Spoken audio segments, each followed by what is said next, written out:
अशियतुल मआद से दर्स हदीस जारी है। अल्लाह पाक फहमी दीन नसीब फरमाए। शेख अब्दुल हक मुतसिदी रहमतुल्लाह अलैह अच्छे अमल पर 8वीं नीयत को बयान फरमाते हैं। फरमाते हैं हश्तुम क़स्द इफ़ादा इस्तिफ़ादा इल्म अम्र मारूफ व नही मुनकर के दर मस्जिद बजीहत इज्तिमा इज्तिमाई तवाफ़ मरदम हासिल व मयसर मीगर्द। आप फरमाते हैं कि ये भी नीयत करे कि फ़ायदा दूंगा और फ़ायदा लूँगा। किसका? यानी इल्म अता भी करूँगा, इल्म हासिल भी करूँगा। इल्म का फ़ायदा दूंगा और इल्म हासिल भी करूँगा, और अमर मारूफ यानी नेकी का हुक्म दूंगा और बुराई से रोकूंगा मस्जिद में। तो बजीहत इज्तिमा, ये कब? लोगों के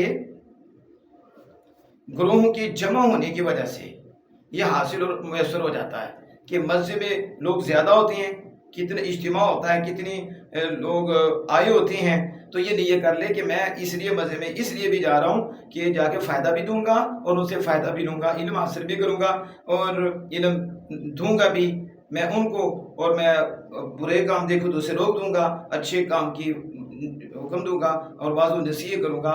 तो इस नीयत पर भी वो इस अमल खैर में सवाब का हकदार हो जाएगा।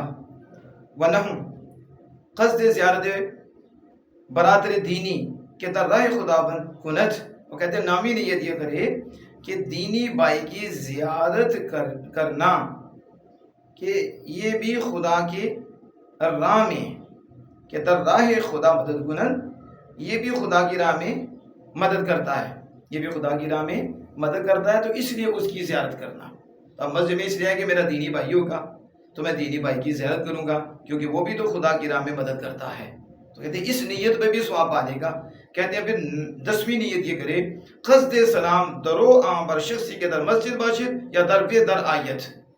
कहते हैं फिर 10वीं ये नीयत करे कि किसी जब मस्जिद में दाखिल होगा तो मस्जिद में दाखिल होने इस सलाम के इरादे करने की नीयत करे कि मस्जिद में दाखिल होऊंगा तो शख्स जो मस्जिद में हो उसे भी सलाम करूंगा कि दर मस्जिद बाशिद या दर वे दर आयत, या जो मस्जिद में आएगा उसे भी सलाम करूंगा। ये नहीं करे कि मस्जिद में जाऊंगा तो जो मस्जिद में मौजूद होगा अगर वो ज़िक्र वज़ाइफ नहीं कर रहा तो फिर मैं उसको सलाम करूंगा, और जो बाहर से आएगा मैं उसे भी सलाम करूंगा।